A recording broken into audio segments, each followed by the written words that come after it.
नमस्कार। हमारे खास कार्यक्रम हरियाणा डायरी में आपका स्वागत है। हरियाणा सरकार तरक्की की राह पर है। मुख्यमंत्री नायब सिंह सैनी हर वर्ग के लोगों का खास ख्याल रखते हुए प्रदेश को आगे बढ़ा रहे हैं।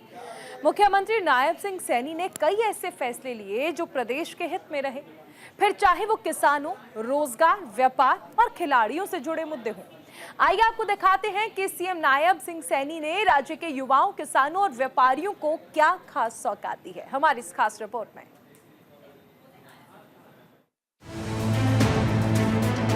विभाजन भयावह स्मृति दिवस के अवसर पर हरियाणा के मुख्यमंत्री नायब सिंह सैनी ने कुरुक्षेत्र में विभाजन के पीड़ितों को श्रद्धांजलि दी।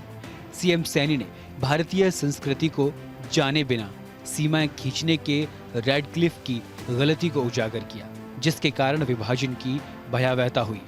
हरियाणा के मुख्यमंत्री नायब सिंह सैनी ने विभाजन की विभीषिका स्मृति दिवस पर राज्य स्तरीय कार्यक्रम को संबोधित करते हुए त्रासदी में मारे गए लोगों को याद किया। सीएम सैनी ने कहा, देश के विभाजन की त्रासदी को कभी भुलाया नहीं जा सकता।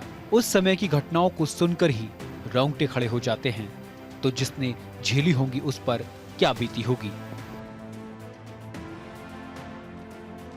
मित्रों, आज का दिन हमें बंटवारे के कारण जान गंवाने वाले अपने पूर्वजों की याद तो दिलाता है, लेकिन मुझे गर्व है कि मां के उन सपूतों ने किसी का भय नहीं माना, किसी लालच में नहीं आए और अपने देश, धर्म व स्वाभिमान को तरहीज देते हुए दर दर की ठोकरें खाना स्वीकार किया।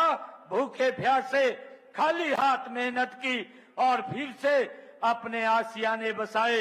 यही नहीं, आज यहाँ गए वहां की खुशहाली और समृद्धि में उल्लेखनीय योगदान देने का काम कर रहे हैं। अपनी मेहनत से उस इलाके को आर्थिक रूप से समृद्ध करने में महत्वपूर्ण भूमिका निभा रहे हैं। खेती से लेकर के उद्योग, बुद्धिजीवी से लेकर के श्रमजीवी तक सभी क्षेत्रों में आज यह समुदाय सबसे आगे है। मुझे ये कहते हुए गर्व की अनुभूति हो रही है कि उन परिवारों ने और उन नई पीढ़ियों ने हरियाणा के विकास में भी उल्लेखनीय भूमिका निभाई है। आज हम जो विकसित हरियाणा देख रहे हैं, इसे बनाने में उन मेहनतकश लोगों द्वारा बहाए गए पसीने का बड़ा योगदान है। यही नहीं, वे देश के जिस भी कोने में बसे हुए हैं उस क्षेत्र में विशेष समृद्धि आई है और इसका श्रेय उनकी देशभक्ति, ईमानदारी, निष्ठा एवं लगन को जाता है। सीएम सैनी ने कहा, आज ही के दिन साल 1947 में रेडक्लिफ नाम के एक अंग्रेजी अधिकारी को पाकिस्तान को भारत से अलग करने के लिए सीमा खींचने का काम सौंपा गया था। रेडक्लिफ भारतीय संस्कृति को नहीं जानता था, वो कभी भारत नहीं आया और उन्हें हमारी जनसांख्यिकी और भूगोल का भी पता नहीं था। सैनी ने कहा कि लाखों लोगों को दूसरों की गलतियों की कीमत चुकाने के लिए अपनी जान और जीविका खोनी पड़ी। महिलाओं को जो अत्याचार सहना पड़ा वो आज भी भयावह है। इससे पहले मुख्यमंत्री सैनी ने विभाजन के पीड़ितों को श्रद्धांजलि देते हुए एक्स पर एक पोस्ट भी शेयर किया। मुझे ये बताया गया है कि पंचनाथ ट्रस्ट पूर्वजों की स्मृति में एक संग्रहालय, सरोवर, मेडिकल कॉलेज आदि संस्थाएं स्थापित करने का प्रयास भी कर रहा है। मैं आप सबको और उन पूर्वजों को आज सच्ची श्रद्धांजलि अर्पित करता हूं और पंचनाथ स्मारक ट्रस्ट ने जो ये निर्णय किया है, यहाँ पर जो उनकी याद में एक यहाँ पर बड़ा स्मारक बनेगा, उस स्मारक के लिए आज मैं अपने डिस्क्रिप्शनी खाते से 51 लाख रुपया आज मैं यहाँ दे करके जाता हूँ। आप सब इतनी भारी संख्या के अंदर यहाँ पर आए हैं, मैं आप सबका पुनः बहुत बहुत धन्यवाद करता हूँ।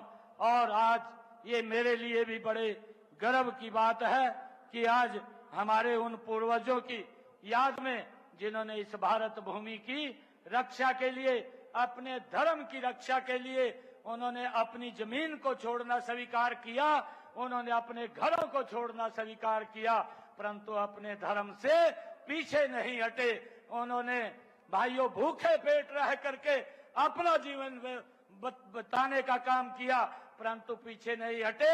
मैं उन सब आज इस विभाजन विभीषिका स्मृति दिवस के अवसर पर उन सभी ज्ञात और अज्ञात जिन लोगों ने कुर्बानियां दी हैं, उन सबको मैं सच्ची श्रद्धांजलि अर्पित करता हूं, उनको नमन करता हूं। सीएम ने कहा कि विभाजन विभीषिका झेलकर भारत आए लोगों ने भूखे प्यासे रहकर हर क्षेत्र में अपने आप को साबित किया और आज देश को आगे ले जाने में उनका बड़ा योगदान है।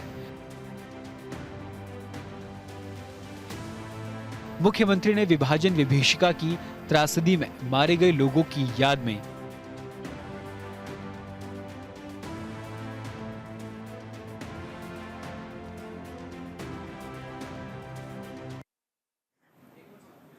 और इसी के साथ इस बुलेटिन में फिलहाल इतना ही। आप बने रहिए न्यूज़ इंडिया के साथ।